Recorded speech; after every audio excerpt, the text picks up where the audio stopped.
Uh-oh. 1 second, guys. Hold on.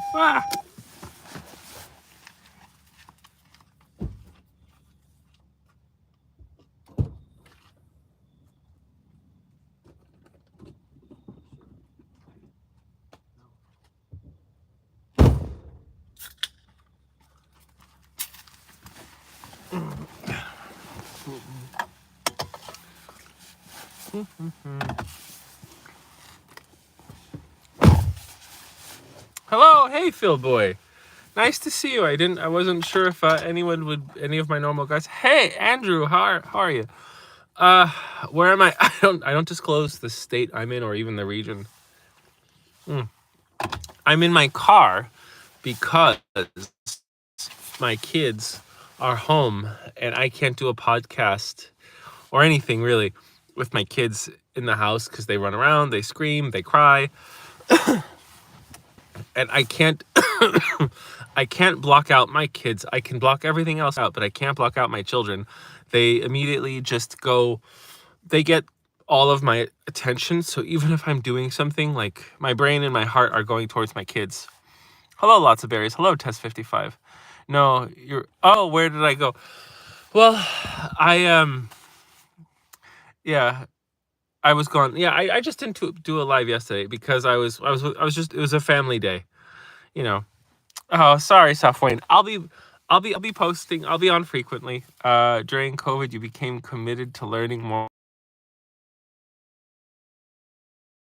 You use one thing and you cover to cover. Mine was the truth about money, but I think Investopedia is even better because it's not limited to, any kind of hard copy. So, I mean, Investopedia is great, but then what I think you need to do is, aside from just reading about Investopedia, you need to have metrics. You need to start reading daily metrics. Like, I'm not sure if you saw the post I made. It was only for my YouTube. It was only for my Patreon subscribers, but it was the app that I use. Hey, Matthew. Oh, AKA Mateo. Good to see you. But, I use TradingView as an app, and it has like tens of thousands, if not hundreds of thousands of different metrics that I use. If I want to look at stocks or bonds, cryptos, any kind of commodity prices. And I think it's really good to absolutely read like things like sites like Investopedia, but also look at the charts, look at the metrics, and then you don't just look at them once, you look at them every single day, and you start making decisions on what you want to do with your money with that, in line. Salam. Oh, Salam alaikum. Hey man, malaikum. Wait, malaikum salam. Joker 995. Dolphins win LA Rams. All right. Oh wow, I don't know. Dolphins versus the Rams. I have not paid attention to football in a very long time. Oh my gosh, I have 22 people here. Thank you guys so much. So yeah, I think what I'm gonna do is I'm just gonna have a bunch of open to the public lives, and then maybe the last half hour I'll do like a subscriber live. Because it's interesting. I have this balance now. I want to make sure I have a YouTube engagement, but I also want to make sure that I'm giving my Patreon subscribers what they want. So absolutely, Mark. That's the mission. And I'm not sure. What I started doing is I just started going over my older posts and saw like which posts could I have compiled. And I made that one about the history of Israel Palestine, which took me a long time, and I lost a lot of followers when I made those posts. But I think it was worth it. So consider using StreamYard to help with my live streams. It allows me to highlight comments and put them. Okay, cool. Hey, John. All right. I'm glad I'm doing it like this. Like having everything open to the public. This is great. Wonderful to see. StreamYard. Okay, I'll tell you this, Philly boy. Since I've been transitioning away from TikTok, I have just been like inundated with so many different tasks. So it sounds like a good idea. I'll take a photo. I'll screenshot it just so I can like look at it later today. Oh, hello from Iran. Whoa, Zahra, thank you so much for saying that. Any good news with TikTok? Yeah, they brought me back in. I can make my money again. I'm not even making like a fifth or even like a sixth of what I was, but that's fine. I think I just need time. I just need time to recover what I lost, to just build the momentum back up, but I can do it. So I'm much more optimistic. Okay, what is going on with my Patreon here? All right, hold on. Sorry, guys. I'm trying to have a. I'm just trying to. I see why. Hold on. I can't get to my Patreon, guys. All right, as a married man, yeah, you're checking account. If you have your own personal savings, I don't know if you do automatic deductions. Now, let's see. And I'm also going into my Patreon because I want to make sure I can answer all of my patrons. Got Andy Crane. All right, let's see. If anyone wants to make money in the stock market, you got me covered. Just do exactly the opposite of what I do. It'll work 109% of the time. That was good. All right, guys, let's try this again. Can you guys got me? All clear. Fantastic. All right, and I also have my Patreon. So if you guys, if you guys have any comments, you could either comment on my Patreon or you could comment on my YouTube. But it's interesting. With real estate, the thing is, I don't really take real estate advice from anyone. I own a house. And I'm like, my wife and I were looking maybe for property to buy, but I don't look to anyone for real estate advice. I have my own, I know people who are like multimillionaires in real estate. So they're going to help us out whenever we do actually start purchasing for like rental income. But I mean, it was a bit of a way off before the TikTok thing. It's a little bit longer, but we'll I'm optimistic. But yeah, so something I wanted to mention is are you guys curious about what Trump is hoping to accomplish when he says he's going to deport the 10 million immigrants? Let me know, because I don't think it's a realistic goal. He deported 10 million immigrants, and I want you to think about this. Transporting 11 million people takes a lot of gasoline. That's a lot of work. Just think, I mean, just think of how many miles per gallon a bus gets. So what does a bus get miles per gallon? Maybe 10, maybe less. I'm not even sure at this point. I wish I had that metric. That's actually a really interesting thing. So just imagine a bus already gets a very low mileage per gallon. Yeah, Trump is a bit of a clown. You're right, Safwine. So we're like buses are pretty low miles per gallon. So to transport 11 million, let's say you could fit 50 people on a bus. So if you could fit 50 people on a bus, that's being very optimistic. Let's say 50 million, okay, 10 million. So about 200,000 buses. So just think about this. It would take 200,000 buses to deport 10 million illegals. And each bus is 10 miles per gallon, and you need 200,000 buses. So what would that do to our oil consumption? What would that do to the price of oil and gasoline? Just think about that. I say this as an American-born citizen with a foreign-born wife who is currently a permanent resident. Tell me more about this, Philly boy. I'm aware of the argument that it's great to have legal immigrants. Legal immigration is a great thing, and people who come here legally should, they should just be able to enjoy the transition. Sure.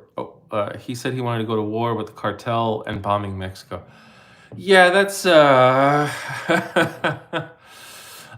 think. You know what I think? That Trump is as gone as Biden was let's say 3 years ago. Because even when Biden was running in 2020, he looked really old. He looked like he wasn't really aware of what was happening. And I mean, those were sometimes, like, he may have just been very tired, whatever. Um, and I'm sure that he was just jammed with like all kinds of vitamins and whatever supplements and everything. And I think the same thing's happening to Trump right now, right? But like the last 6 months, I think I saw a significant cognitive decline in Donald Trump. So I wouldn't be surprised if the people backing him, like the GOP, Peter Thiel, Elon Musk, well, maybe not Peter Thiel, but definitely Elon Musk and the other, like, whatever, like, like the Heritage Foundation, he's probably also pumped full of everything, but even that, it's only going to go so far. So I don't know how much sovereignty he has over his own body. You do think the strong established borders for our country is a positive? Yeah, of course. I also think the immigration and visa process needs it. Yeah, of course. I think so too. We need to speed it up. We need to like literally like speed up the on-ramping of like, legal migrants into this country, but we also need to like vet our immigrants properly.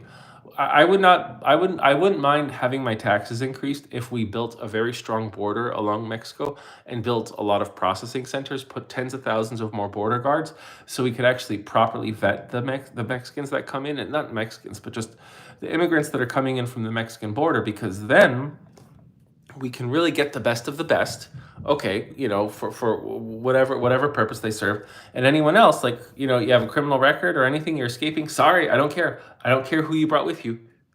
You're going back, You do think that, okay, you're trying to move to the U.S. legally through refugee resettlement, how that Trump was terrible patterns with refugee resettlement. You don't know what to expect because this means a lot to you. Yeah. Yeah, it's like, where are you coming from, by the way? He's always an empty suit. He'll sign whatever they put in front of him. Yeah, it's just that's the problem. Who's putting it in front of him? That's the question, Patrick. You've noticed that it seems like our economy has an unhealthy dependency on labor. Yeah, exactly. And that only benefits really big corporations that made our economy bloated. Yeah. I mean, that's the thing. We have very cheap prices. Americans don't understand this, but we actually have very cheap prices because of legal and illegal immigration. I mean, like, the reason why home prices have, like, you guys have heard me say this. I'm a broken record when it comes to this. But you guys, like we have cheap homes specifically because of like, like illegal migrants, undocumented workers building homes. Our food is, even though it's risen by a lot, between what's like 40 to 100%, it hasn't risen to 200%, 250%, because we have like legal and illegal migrants picking the fruits and vegetables. Oh my gosh. Wow. Halep. Yeah, that sucks. God, I don't think Trump has a positive disposition, towards, like, I mean, I don't want to say anything, but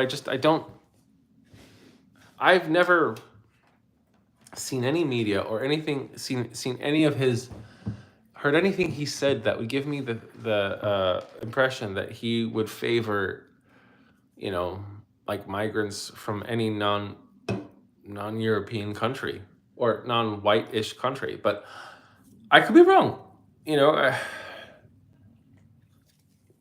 that really stinks. But I mean, here's the thing. We don't know what's going to happen in January. Oh, you feel like having an inflated workforce that you don't necessarily have to pay benefits for is bad for competing. Yeah, it is. It is very bad for American workers. And like you said earlier, Philly boy, we have an unhealthy dependence on it.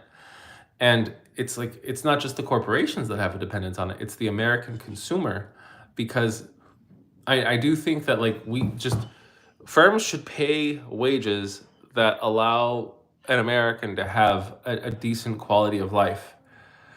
But that does mean that prices will have to go up, and who is willing to pay those prices? Can you move to Morocco, then go to Belgium, Netherlands? Oh, wow, Safwayne. There you go. Very clever. You imagine that illegal workers don't generally unionize or would undercut union efforts? No, you're absolutely right. Of course they don't work. They don't want to even be found. See, the thing is though, when it comes to unionization, I don't know a lot of unionization for unskilled workers. The unionization I know are for like hotel, restaurant, hospitality, like of course handyman, superintendents, and then of course dock workers, construction, but like higher end plumbing, electrician, there's like the very very skilled labor, like they seem to have a lot of strong union power. But yeah, unskilled workers, like they don't really get to enjoy the protections of a union because they can easily be replaced by illegal migrants.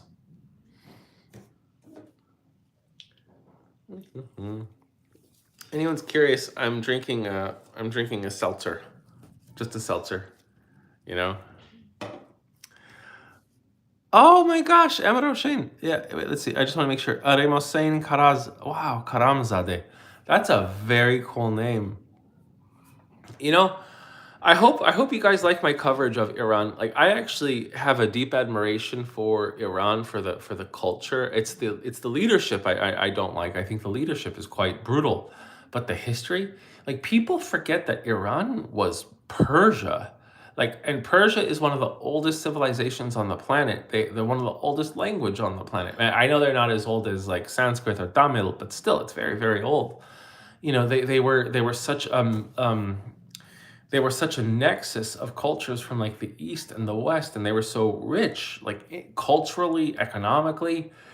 And when when most people think of Iran, they're just thinking of this like oppressed, culturally dead place, but this is Persia. And I think like what's happening to Persia is just, it's like the beauty and might, at least, or the beauty and strength of culture in Persia, it's being muffled like that, but only for so long.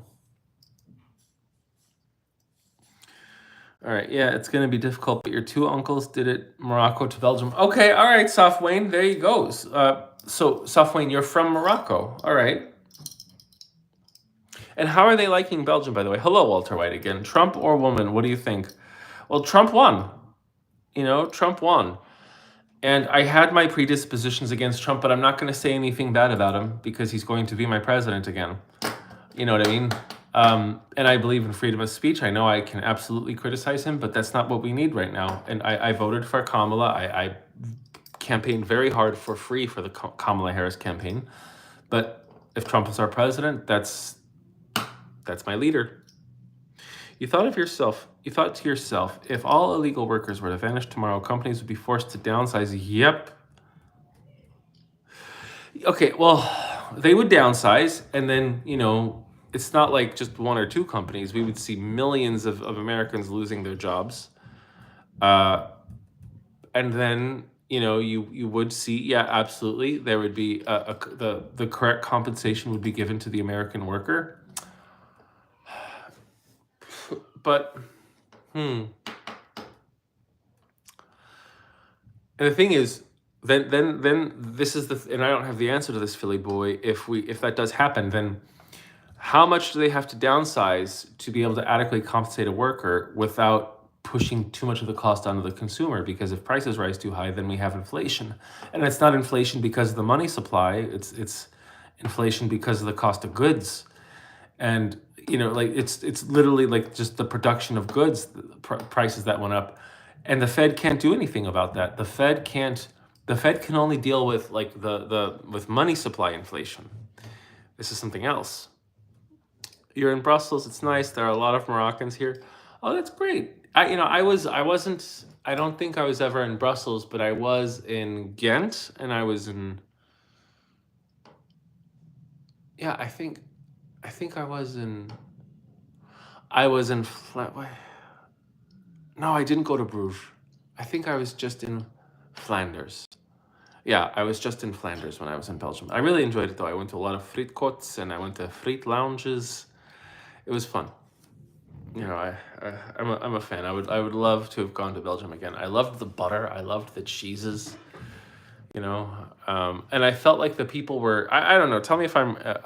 Tell me. I was only there for a few days, but I felt like the people were very forward, and not in a bad way. They were just very like, they just There wasn't much. There wasn't. They were very frank. Tell me if you guys know what frank means. I don't know if that's a term used by my generation and not used by the youngers. But I want to talk more about this.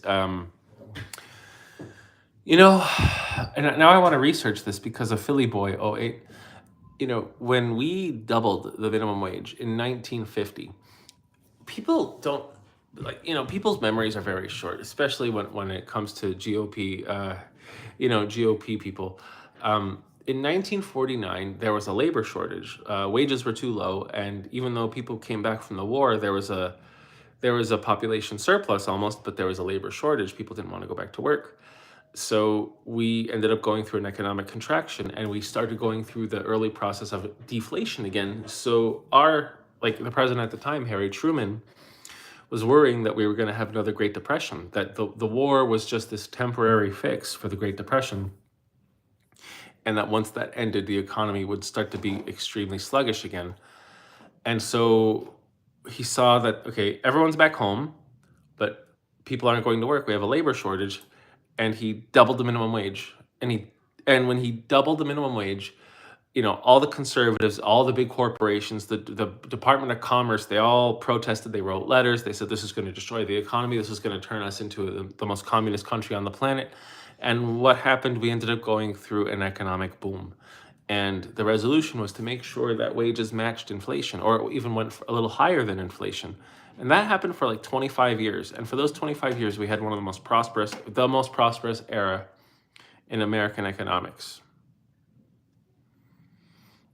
But if they were to raise prices in response to a mass reduction in workforce, who would have the money to pay for their product? If a sector only exists because of illegal immigration, it shouldn't. Yes. Okay. See, here's the thing, Philly Boy. I agree with you 100%. But, okay, just because it shouldn't, that's the ideal. Yet, here we are. And if millions of people can't afford to live, or if tens of millions of people can't afford to live, then what happens? People resort to crime. They resort to a whole bunch of things. They resort, of course, to violence, to looting. And it's not just like the poor people have a response, the wealthy people have a response. Property values start to drop because those places that are getting looted, where there's more crime, people start leaving. So people who've been living in a neighborhood most of their lives thinking that they had a good pool of equity in their home, they lose it. And people who thought that they were at least, okay, find themselves to be like just a few steps away from being destitute. So it's a very, very, it's very tough to be idealistic once we're in that situation. Is this live on U.S. politics? Nathan Katz, it can be. I was trying to talk about the immigration issue, with Trump's plan to deport 10 million illegals. I don't know how realistic that's going to be. I didn't bring up the politics of it. I did bring up the economics of it, just the fact that it would definitely cost a lot of money in oil and gas. I'm sure if it was a matter of national security, which it is not, it would be logistically possible. But then all we would be doing we'd be creating one of the biggest gaps, one of the biggest losses in our labor supply, if not the largest that we've had. And here's the funny thing is, I forgot exactly what year this was, but we did mass deportation.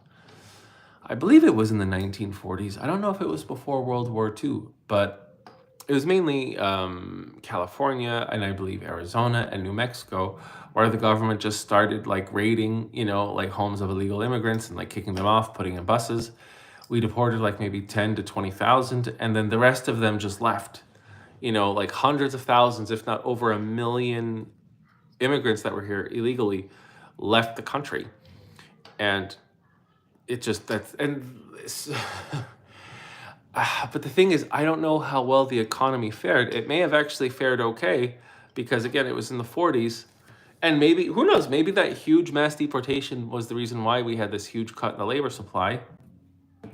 I gotta read, because I read about this 14 years ago, so I should read up on it more now.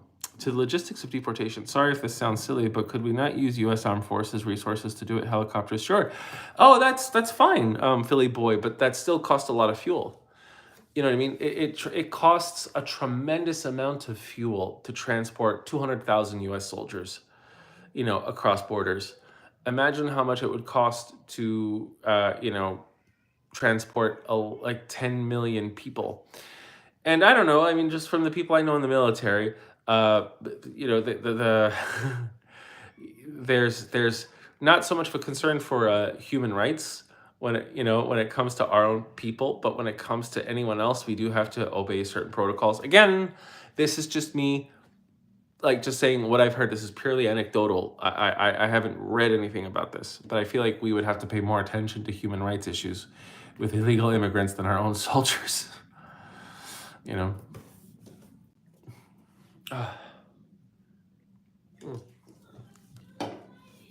Hold on. Just want to make sure. So in 12 minutes, guys, I am going to go. I'm just gonna create a new live link for my patrons, just because I definitely want to have my lives be open to the public, but I also want to make sure that I'm giving my Patreon subscribers their money's worth. But if I don't have any viewers for like a few minutes, then I'll just log off, But I'm just trying to get as much traffic onto YouTube as I can. On TikTok, this is the funny thing. On TikTok, within like 3 minutes, I'll have like over 100 people. But that's because I have a much larger crowd.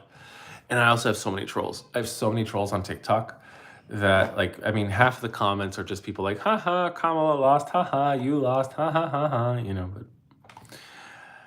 so that's one of the nice things about having a Patreon only live, is that I don't get any toxic people.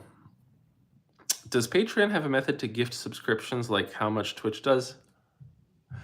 I have no idea. I should look into that. And I don't know enough about Twitch. I know Twitch is a very popular thing, but gosh, I'm on so many different platforms already. Like, I if I could automate my stuff on Twitch, I would do it, but I don't have the option for that yet. All right, let's see. Nathan Katz, but where would you deport them? Sorry, you're a European, but usually you could send people back to their country of origin if you have an agreement with yeah. Plus, they must be safe countries. Yeah, there you go. That's a very good point, Nathan Katz. Not all of these 10 to 11 million illegals are from Mexico. So they're from Guatemala, Honduras, Colombia, El Salvador. I'm not sure if I said Guatemala. So there's that. And then there's the fact that a lot of these illegal immigrants aren't even from the South American continent. They're not even from Central America. Some of them are from Asia. So they're actually a lot of like Afghan immigrants, and they're like, what is it? Like, we've had record numbers of Chinese people coming in illegally through the border. And of course, the conservatives are saying that these are military-age fighting men. No, man. Like, China had this huge youth unemployment crisis about a year ago where they reached like record numbers. And then they just stopped reporting on it for about 6 months. And then they released new statistics. And it's still incredibly high, not as high as it was. But they're saying, oh, look, we just took care of the problem and we didn't talk about it. But no, that's not what's happening. Like, Chinese people are leaving again. Like, the young Chinese people are fleeing. So how would we deport like 30,000 Chinese back to China? How would we do that? How would we deport the Indians, the people from Afghanistan? That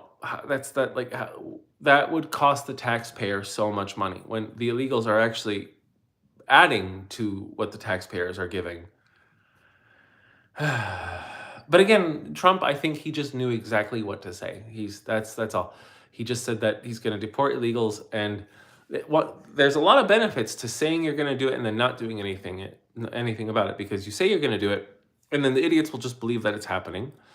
And then you don't do it because the illegals are actually, some of the backbone of our economy, and the very wealthy profit off of it.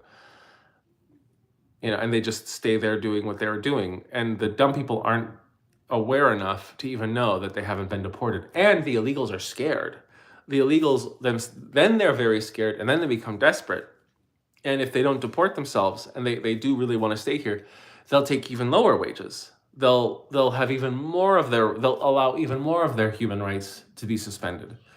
So it's, I don't even know if it was Donald Trump's idea, but it's actually a very effective strategy. Safwan, it's okay. I'm patient. I have the fact that I have 10 viewers on YouTube. I am happy as can be. You know, as long as I don't have like 0 or 1, then I'm just like, oh god. You want to just have a phone conversation. How do people even calculate the actual economic contribution of illegal immigrants and how they calculate the cost of damage? Wow. Well, cost of damage could be the bringing down the wage. Like, so let's say for every illegal immigrant, you bring down the wage of an unskilled worker. So if an unskilled worker was able to get $11 an hour and an illegal immigrant was able to get $6 an hour, okay, then that unskilled $11 an hour person loses a lot of their bargaining power and they have to negotiate some kind of middle. So $11 plus $6, that's $17. So you divide that by two, that's $8.50. So maybe the unskilled American now has to bring their wages down $2.50 an hour from 11 to $8.50. That's almost 24%. So I guess that's a way of calculating the damage. The benefits of, okay, if you can just find out what the average cost of an unskilled illegal immigrant is, and I believe it's, I don't know, between 6 to even $10 an hour for some jobs. So you average that out, $8 an hour times 40, that's, oh, really? I don't think they're working 40, maybe even 60 hours a week. So it's $480, 52 weeks in the year. And so you have around $25,000 a year. Okay. And that $25,000, it's mostly cash and it's spent locally. So then you can calculate that, okay, well, then these people are paying municipal taxes if there are any. They're paying state taxes. They're probably they're definitely not paying any federal taxes, but they're paying a lot to the local economy. That's just one thing. That's at the top of my head. It's not much. Do I think Russia's involvement? No, no, no, I don't. And I won't even, Philly boy, I won't even entertain it because that's so ridiculous. I was one of the people who said that there was Russian involvement in 2016 just because of the reports I was hearing. And then when I heard the Republicans saying it in 2020, that not Russian involvement, but illegal involvement and Chinese involvement or Iranian involvement, I was like, okay, that's ridiculous. And then, that's when I became very, very informed too, from like 2021 to now. And then I realized, crap, this is just the seesaw. It's just a seesaw of misinformation. So, up until Trump got elected, the seesaw of information was in the favor of the Republicans. So the Iranians, I'll say Iranians, Russians, Chinese were aiming the misinformation at outraged Republicans. And now that the election's over, Kamala lost. Now those same bodies, those same institutions are launching the misinformation campaign against angry Democrats. It's not worth it. Our election systems are secure. I don't think Starlink hacked anything. You think the cost side of things was hidden strategically? You're probably right, Nathan Ketz. Hey, Isaiah, I'm not sure if I said hi to you, but thanks. He did say illegal immigrants with criminal records, which even considering their potential economic contribution, I don't think it's worth public safety. I agree, but the thing is, we don't know how many of these illegal immigrants have criminal records. That's why they get, up until a couple of years ago, they were getting genetic tested right at the border. Like if you're an immigrant, you're immediately, like, I think that it's a blood sample, they test your genetics. And if you have a criminal record, you get sent back. Because he knows their records because those are so easily accessed. I don't know what you're talking about, Leo. Sorry, I wish I knew. Wish I knew what you were saying, Leo.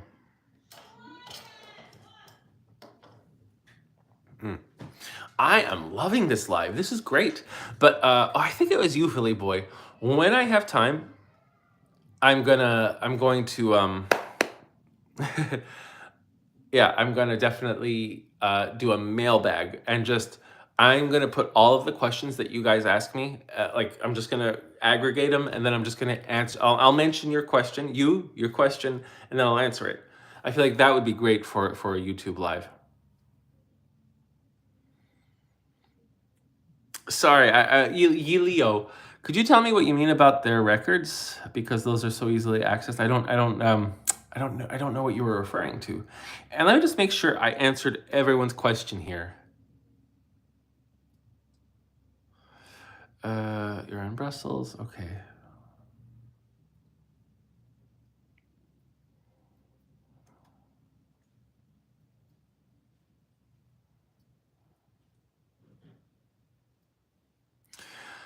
Okay, so Interesting too.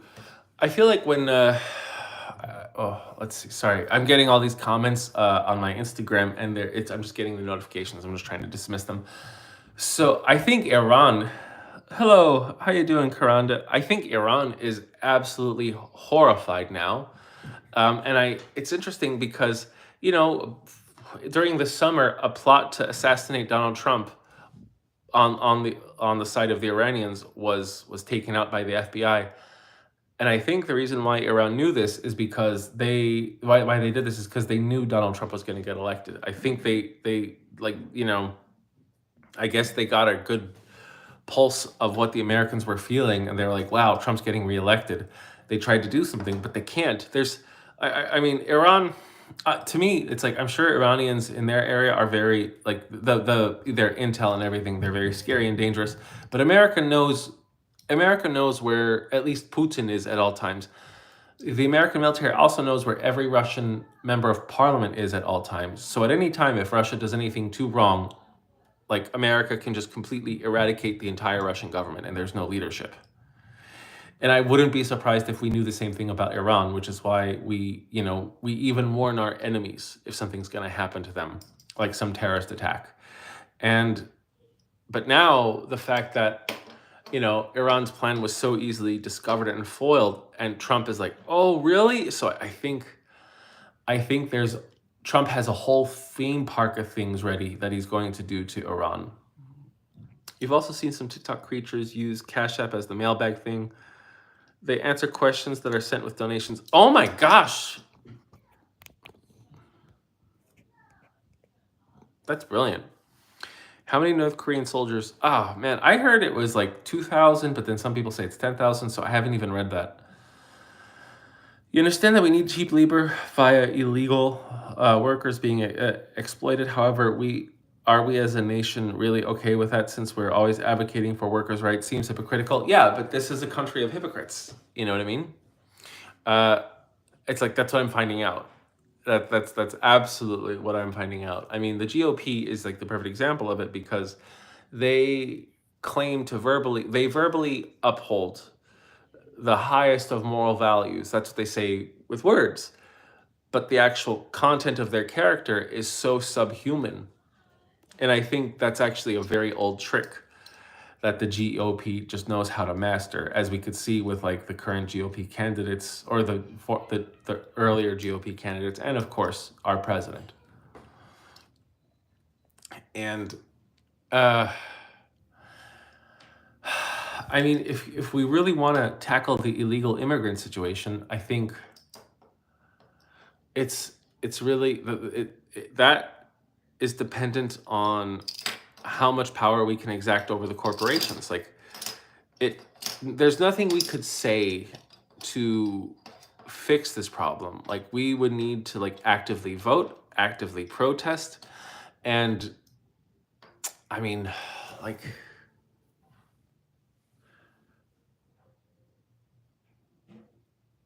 even if you vote and protest, it's like the American worker. If there were, if there was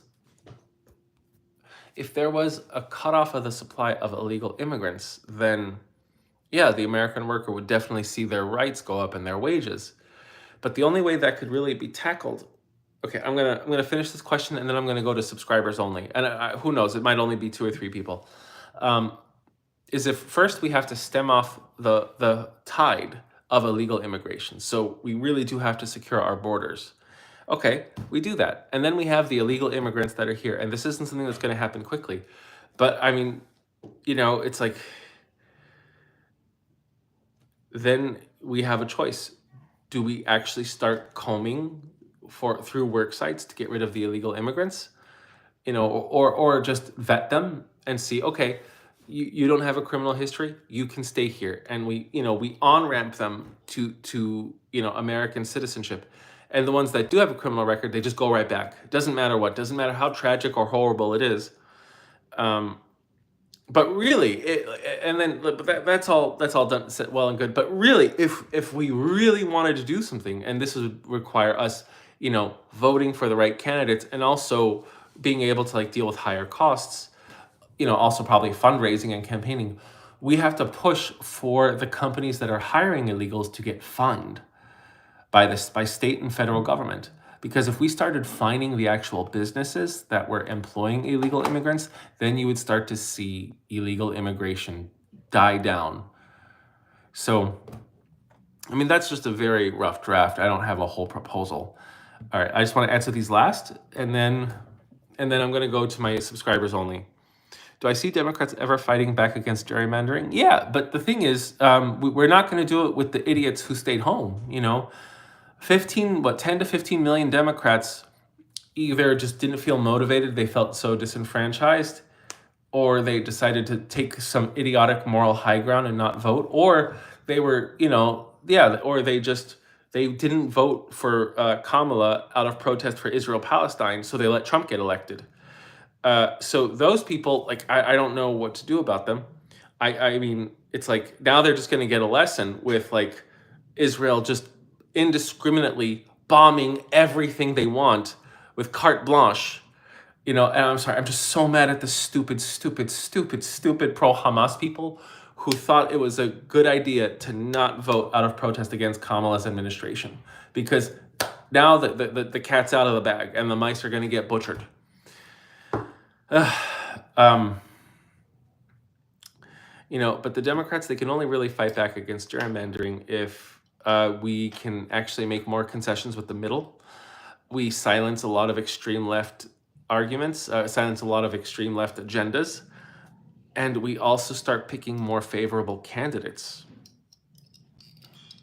Probably use a fleet of Tesla vehicles with some government kickbacks. I mean, wow, John, that doesn't sound unreasonable, because, yeah, look who's working with Trump now. Do I think the Gaza issue cost Harris? Yeah, absolutely. It cost Harris votes, sure. Like I said, though, it's okay. So now a lot more Gazans are going to get killed. All right, guys, I'm going to hop on to my Patreon only live on YouTube. So if you want, it's for people who are tier 1 and above. So if you want to subscribe, then it's a much easier conversation to have, because if it's just going to be 2 or 3 people, then I can answer whatever you want. And yeah, thanks for watching, guys, and I'll see you soon.